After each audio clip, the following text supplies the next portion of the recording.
let's turn our focus back to Texas and other states in this region where one of the big challenges cattle operations face is prickly pear.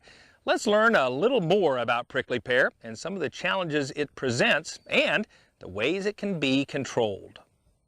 Probably the main problem that we have with prickly pear is basically reducing forage access. As you can see with this plant, there's actually quite a bit of forage that actually grows up in the pear.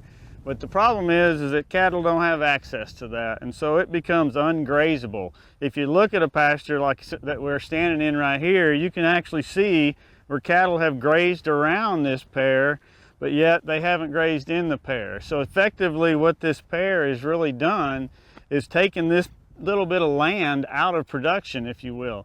If you think about pear from the standpoint of taking over pasture and really not so much out competing the grass for moisture as much as for space. We've got to look at it from the standpoint of how much pear can we really handle in a pasture before it starts causing a problem.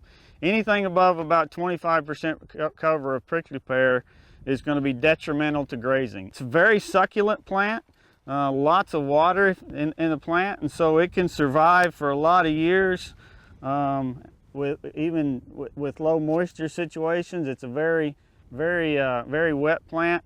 You would think that cattle would like to eat this plant, but in actuality, because of the spines and things on it, it causes a lot of issues with cattle. It causes pear mouth and things like that. It causes a lot of ulcerations in their tongues and in their mouths and lips.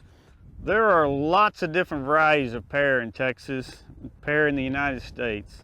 But by and large, the recipe for controlling prickly pear is all the same, regardless of the species. That's the good thing. One thing to keep in mind when we talk about controlling prickly pear with chemicals, prickly pear by nature is a very slow metabolizing plant. Things go on inside that plant from a metabolism standpoint very slowly. So when we spray prickly pear, we have to expect that takes a significant amount of time to actually work.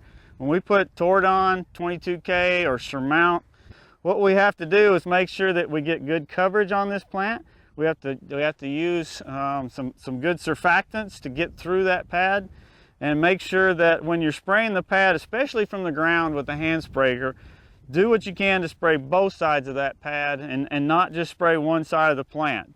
The more herbicide coverage that you can get on that plant, the more we get through that thick, heavy wax cuticle, and the better control that we get of the plant. It's not so much that we can't control prickly pear in dry weather, it just takes longer. That's when it takes that 2 to 3 years to get to full kill. If we've got good wet moisture conditions, everything's green like we see here in this place at this place today, it's a lot faster control. We can a lot of times see activity going on in 2 to 3 months and good control in 1 to 2 years instead of 2 to 3 years. So moisture is extremely important.